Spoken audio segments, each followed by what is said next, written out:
श्री परमात्मने नमः। वैष्णवखंड मार्गशीर्ष मास महात्म्य।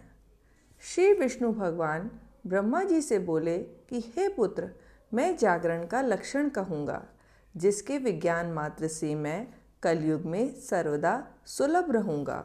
गीत गान, वाद्य बाजा, नृत्य, नाच, पुराण का पाठ, धूप दीप, नैवेद्य, पुष्प, चंदन, सुगंधित द्रव्य का लेपन, फलों का समर्पण करना, श्रद्धा, दान, इंद्रियों का निग्रह, सतयुक्त, निद्रा रहित, आनंद पूर्वक मेरा पूजन करे। मेरा पूजन होना मेरा अहोभाग्य है। जो उत्साह सहित, पाप रहित, आलस्य रहित, प्रदक्षिणा युक्त, नमस्कार पूर्वक ऐसे काम में मेरी प्रवृत्ति हुई।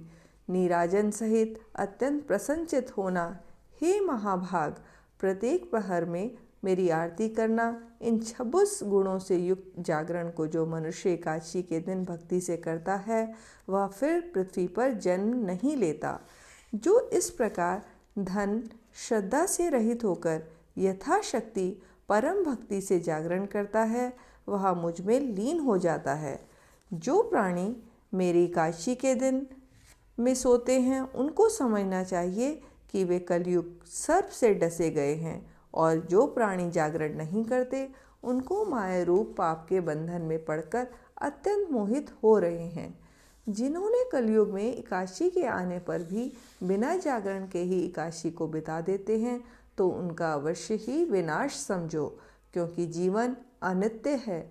जो दोनों नेत्रों को खोलकर हृदय में मेरे चरणार बिंदों को स्थिर करके जागरण को नहीं देखते हैं, वे प्राणी पातकी हैं।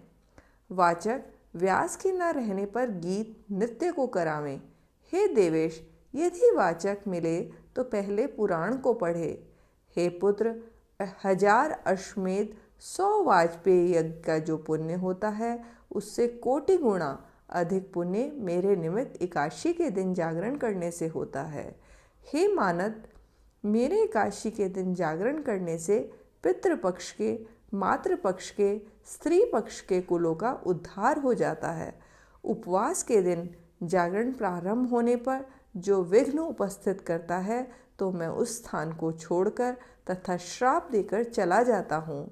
जो लोग मेरे अविदा एकादशी के दिन जागरण करते हैं, उनके बीच में प्रसन्न होकर मैं नृत्य करता हूँ। जो मेरे पास जितने दिन तक जागरण करता है, उतने अयुत 10,000 युग तक मेरे गृह में आकर वास करता है।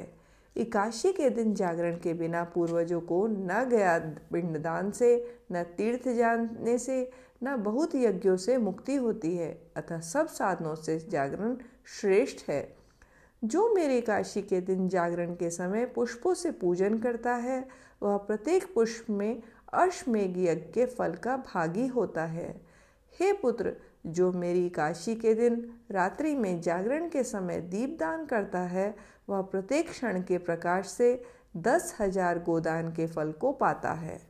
हे पुत्र, जो मेरे जागरण के दिन हविष्यान्न का नैवेद्य अर्पण करता है, वह धान के पहाड़ के दान का पुण्य पाता है।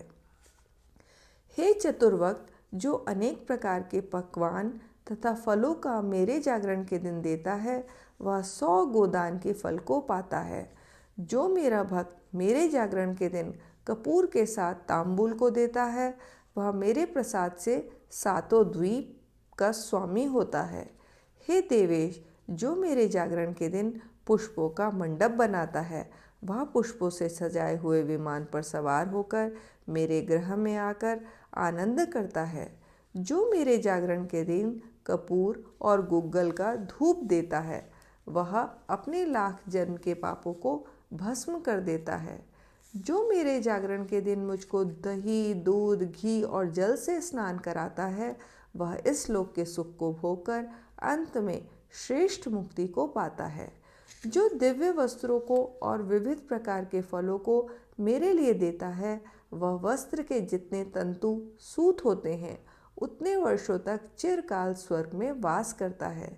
जो रत्नों से जड़ित सुवर्ण के आभूषण को मेरे लिए देता है, वह 7 कल्प पर्यंत मेरे गोद में आकर वास करता है और मेरा प्रिय होता है। जो घी से विशेषकर गऊ के घी से दीप को मेरे जागरण की रात को जलाता है, उसको 1-1 मिनट में 10,000 गोदान का फल मिलता है।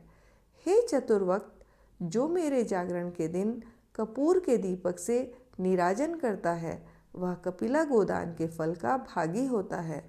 जो पुनः दीपदान, गीत गान, नृत्य और पूजन करता है, वह सैकड़ों यज्ञ, व्रत और दान के समान पुण्य को पाता है। जो स्वयं मेरे सामने जागरण के दिन निर्लज होकर, लज्जा छोड़कर गीत गाता है और नृत्य करता है, वह आधा मिनट में कोटि यज्ञ के फल को पाता है।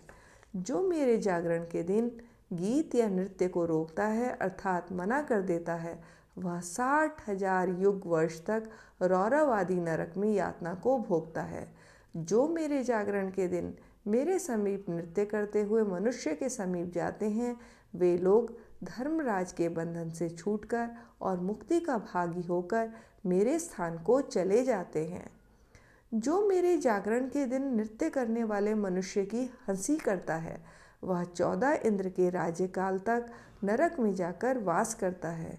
जो मेरे जागरण के दिन भक्ति से पुस्तक को पढ़ता है, वह श्लोक संख्या के हिसाब से उतने ही युग तक मेरे पास आकर वास करता है। विद्वानों ने जो पुण्य फल प्रदक्षिणा के प्रदान करने से कहा, वह पुण्य फल अनेक युगों में कोटि यज्ञों के करने से भी प्राप्त नहीं हो सकता।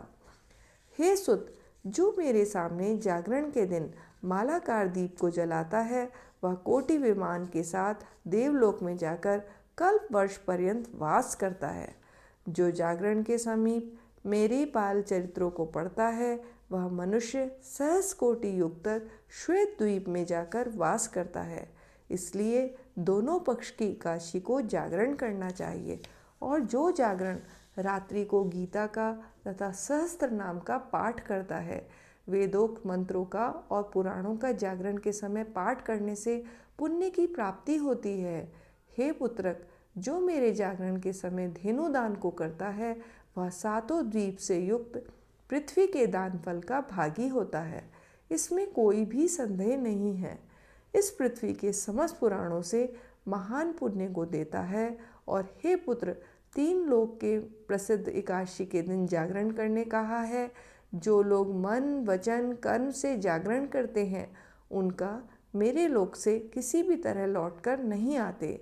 जो रात्रि के समय अन्य लोगों को प्रोत्साहित कर जागरण कराता है, हे सुत, वह चक्रवर्ती राजा होता है। यह मेरा कथन सत्य है। रात्रि में जागरण करने वालों का राजा कुकुत्स ने सम्मान किया। जो अपनी शक्ति के अनुसार दान देता है, वह अति दुर्लभ राज्य को पाता है। जो कोई गायक, वाद्य, नृत्यक और जो ब्राह्मण मेरे जागरण में आकर गायन आदि करते हैं, वे सब नाचने वाली वैश्या के साथ मेरे सनातन लोक में आते हैं।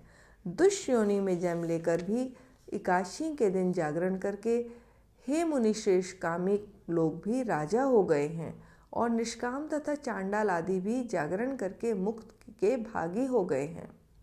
मेरी एकादशी के दिन जागरण में जाति का विवेक नहीं है, और कलयुग में मेरे एकादशी के दिन एक जागरण को छोड़कर ना तो ध्यान पवित्र है, कलयुग में न गंगा का जल पवित्र है, न जप पवित्र है। द्वादशी एकादशी के आने पर जो लोग जागरण करते हैं, वे इस कलयुग में धन्य हैं और कृतार्थ हैं। इसमें कोई संशय नहीं। इस मनुष्य लोक में मनुष्य एकादशी से विमुख न होवें, क्योंकि एकादशी से विमुख मनुष्य अपने से पूर्व के गत और आगे होने वाले जीवों को नरक में गिराता है। श्रेष्ठ गुणों से युक्त एक पुत्र का होना अच्छा है, किंतु निर्गुण बहुत पुत्रों के होने से कोई लाभ नहीं। जो एकादशी के दिन जागरण करके अपने पूर्वजों का उद्धार करता है, और जो मेरे कहे हुए जागरण के महात्म्य का भक्ति से पाठ करता है, हे पुत्र, वह जागरण के महात्म्य से अपने 100 कुलों का उद्धार कर देता है।